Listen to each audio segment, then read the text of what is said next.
It's just, I'm not making fun of you. I'm just telling you, those are the things that are rattling in your head, because they rattle in my head when I think about these things. So, and I teach it, so I get it. But don't do it. $1,000, baby step 1.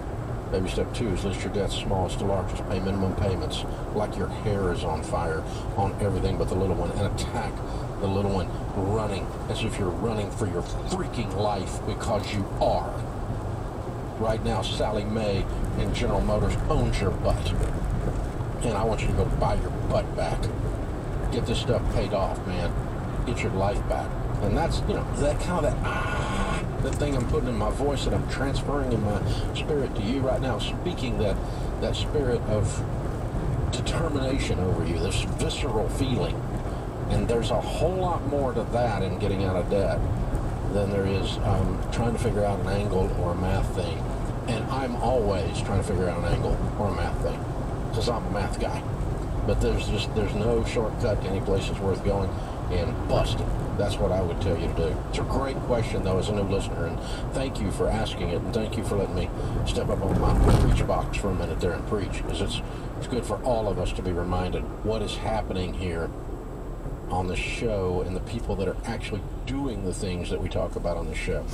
And what's happening, folks, is that we discovered 25 years ago, after I was doing financial counseling, I would sit down with a couple, and that's all we did was financial counseling. I sit down with a couple that was almost bankrupt.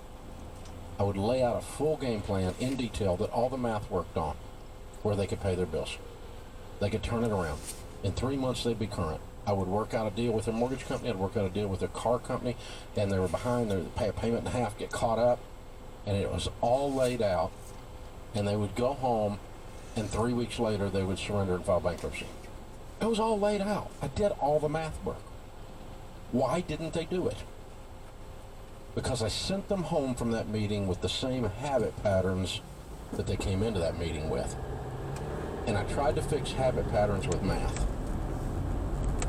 And it was really frustrating for me, because I'm a math guy and I want to fix everything with math, and it's not a math problem.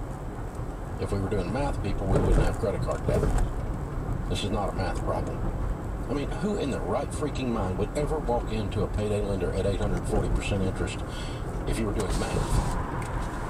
It's not a math problem. This is, I'm scared crapless. I can't even breathe. I don't know what I'm going to do.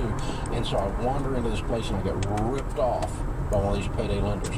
I open up a credit card and I buy a pizza on a credit card, and I'm 19 years old in college, and I come out of college with as much credit card debt as I do student loan debt. This is normal.